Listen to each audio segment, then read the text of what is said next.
Hospice, because it's funded by Medicare, it's always the same set of services and things that you can get from it. That is set with the Medicare standard. But you can get hospice services whether you're at home or in a nursing home or in ALF, no matter where you are. Most of the patients that I admit say to me, now, are you taking me someplace? You know, because they think you have to go away, but no, you don't. So wherever you're at, that's right. Hospital or assisted living home or nursing home or even in your own home, right. Hospice comes to you. That's true. How do you make the decision? I mean, is it somebody like yourself who enters a family and says, you should go into hospice, or is that something you talk to your preacher or your doctor? How do you start that process? The process can be started by anyone, a family member or the patient himself or a doctor. The standard says that the patient can't be admitted to hospice unless there's a doctor's order to do that. So if a patient wants to come in, I have to go to their doctor and make sure it's okay with him. Many doctors refer directly to hospice, but a lot of people just call in themselves. And can I be a shopper of a hospice program? There are several different hospices. They all are under Medicare standards supposed to be giving you the same thing. So when you shop, you're going to be shopping. Maybe a family member had a really good experience with a certain hospice, or maybe your doctor likes dealing with one or the other. So the services don't change. If I enter into hospice, can I get out of hospice? Oh, certainly. Does that happen? Oh, yeah, it happens a lot. So does that mean a doctor made a mistake? No. What's that all about then? There are just things that happen. End of life isn't as much science as it is art. You know, people are diagnosed with terminal illnesses. The doctor can say, you know, they've got 6 weeks, 8 weeks, 6 months, whatever, and 2 years later they can still be there.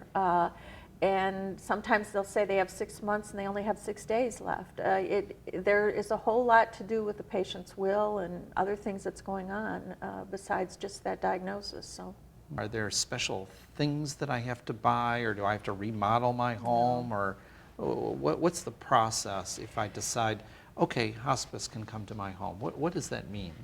Generally, you'll get first. Have a person like myself, an admission nurse, come out and talk with you, find out what your needs are, what kinds of things you need help with, what kinds of equipment you need, if you need oxygen, hospital bed, anything like that, wheelchairs, those all come from hospice. They'll bring them out to your home. And they'll set things up. They'll help order your medication, see to your needs, if there are dressing changes or whatever it is that you need. So all of those things, instead of being in a hospital, I can get at home. Yes.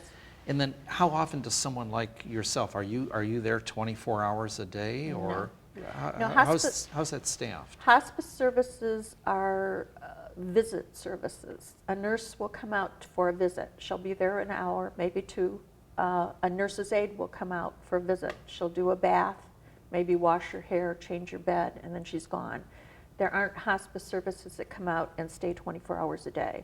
So the hospice service complements whatever the friends and family have built up around the patient to see to their needs. Okay, so I still would have a whole, say, care team or care plan of family, friends, people I would hire as well as hospice. Right. A lot of people do. They'll hire 24-hour nurses' aides or something like that. But certainly you don't have to do that, but some people do. You know, does hospice train family members? Yeah. If there are things that they need to do, for instance, if there's a feeding tube and the patient needs to get their feedings that way, the nurse will come in and train the family how to do the feeding tube. If there are medications to be given, she'll train them how to do the medications, injections, Foley catheters, whatever it is. Now, when I think of hospice, I guess I really think more of, I'm going to get the pain medication that's right so I don't feel a thing, and you as the hospice person are going to come in and give me the drugs that nobody else can give. Certainly pain is part of it, but I would say that probably less than half of the patients I admit are dealing with pain issues. So pain isn't always there. And yeah, we do give pain medications quite freely. For the most part, think that hospice is about dying. And hospice isn't about dying. Well, what's it about then? It's about living. Hospice is a set of services and a set of things that are there to help you make every minute that you have left, whether it's 1 minute or a year or a month, the absolute best it can be. Anything that makes you uncomfortable, hospice is supposed to help you with. And that means more than pain. It means spiritual discomfort. It means emotional discomfort. Those are all issues. That's why the hospice is a team. There's a chaplain, a social worker, a nurse, a nurse's aide, and a volunteer. Okay.